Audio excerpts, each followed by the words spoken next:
नमस्कार। मैं हूं अनुगामिनी मेहता और आप सभी के समक्ष आज मैं एक छोटी सी कहानी लेकर आई हूं। और ये कहानी सच्ची घटना पर आधारित है। और ये कहानी दशरथ माझी नाम के एक व्यक्ति की है।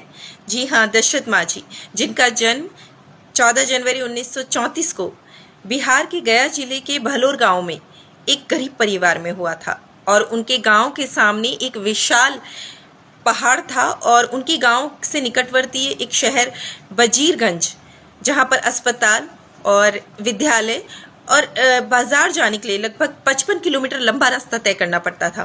और उनके गांव में पहाड़ होने की वजह से आपातकालीन जो सुविधा थी वो भी उनके गांव तक नहीं पहुंच पाती थी।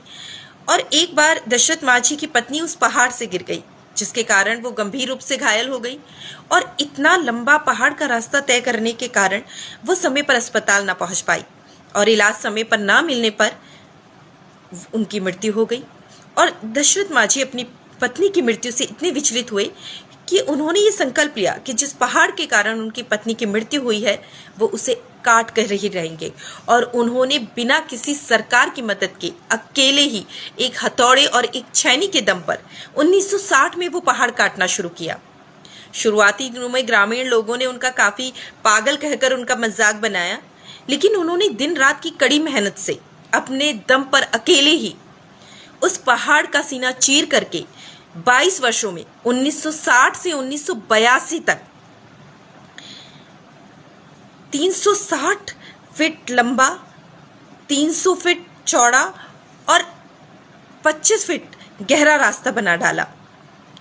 और उनके इस असंभव कार्य से उनके गांव से निकटवर्ती जो वजीरगंज शहर था, वहां का जो रास्ता 55 किलोमीटर था वो कट कर मात्र 15 किलोमीटर रह गया।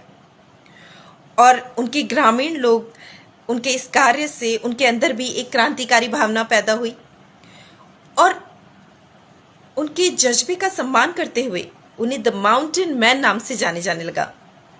और बिहार सरकार ने उनके इस रास्ते को दशरथ माझी पथ का नाम दिया।